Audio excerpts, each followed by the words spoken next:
तो आर्टिकल 22 की अगर मैं बात करूँ तो आर्टिकल 22 में protection against arrest and detain in certain cases, कि अगर किसी सर्टन केसेस में मतलब ऐसा कोई केसेस हो जिसमें आपको क्या कर सकते हैं, अरेस्ट किया जा सकता है और कुछ दिन के लिए आपको डिटेन भी किया जा सकता है, ये आपका आर्टिकल 22 करता है। ये जो फंडामेंटल राइट्स है ये आर्टिकल 22 में मतलब ये डिस्कस किया गया और आर्टिकल 22 में ये चीज़ को रखा गया है कि आपको किसी भी सर्टन केस के लिए क्या किया जा सकता है कि आपको मतलब डिटेन किया जा सकता है उस चीज़ के लिए, लेकिन आपका जो मतलब जो फंडामेंटल राइट्स उस चीज़ को वायलेट नहीं किया जाएगा। आपको जिस तरह से मतलब आपको फंडामेंटल राइट्स मिल रहे थे उस तरह का आपका फंडामेंटल राइट रहेगा, उसमें किसी भी तरह के फंडामेंटल राइट्स में आपको कमी नहीं की जाएगी और आपका जो भी राइट्स है उसके राइट का वायलेशन नहीं किया जाएगा। और आर्टिकल 22 में क्योंकि डिटेन का मतलब एक ये सिंपली ये बता सकता हूँ जिस तरह से आपने देखा होगा 70 BPSC में भी जिस तरह से मतलब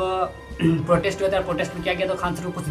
कुछ मतलब कह सकते हैं कि कुछ देर के लिए डिटेन किया गया था, मतलब जैसे पुलिस वगैरह ने उठा के लिए, क्योंकि मतलब सरकार को इस चीज़ का भय हो चुका था कि अगर खान सर इस आंदोलन में अगर रह जाएंगे तो क्या हो सकता है कि आंदोलन और भी ज़्यादा बढ़ सकती है और स्टूडेंट का एक अलग तरह की ऊर्जा आ सकती है। और अगर स्टूडेंट का एक अलग तरह की ऊर्जा आ जाएंगे तो क्या होगा कि जो हमारा प्रोटेस्ट चलिए प्रोटेस्ट हाई लेवल की पहुंच जाएगा। अगर ये हाई लेवल के प्रोटेस्ट हो जाएंगे तो फिर BPSC में जो 70 BPSC में जो धांधली की गई थी और जिस तरह से मतलब पेपर लीक का मामला सामने आया था, तो ये आंदोलन बहुत ही ज़्यादा उभर हो सकती थी। इसलिए खान सर को क्या किया गया था कि 1-2 दिन के लिए सर को डिटेन कर दिया गया था।